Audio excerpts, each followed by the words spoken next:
Imom Azam aytgan ekanlar, pulni men yomon ko'raman degan odam yo jinni yo yolg'onchi degan ekanlar. Bu dunyoda pulingiz bo'lmasa 100 ta do'stingizdan bittasi yoningizda turadi, 99 tasi yuz o'giradi. Gapingiz ham birovga yoqmaydi. Ilmingiz bormi? Obro'yingiz bormi? Pulingiz yo'q, e'tiboringiz yo'q bo'ladi.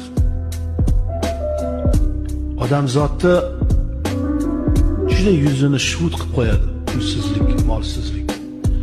Birdan yaxshi pul topib turgan odamdan birdan ketib qolsa, ba'zilar aytadi, pul u bu.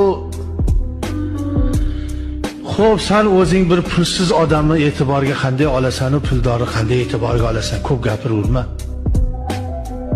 Masalan, bir boyvachcha odamga qanaqa muomalada bo'lasan, u pul so'rab kelgan odamga qanaqa muomala bo'lasan?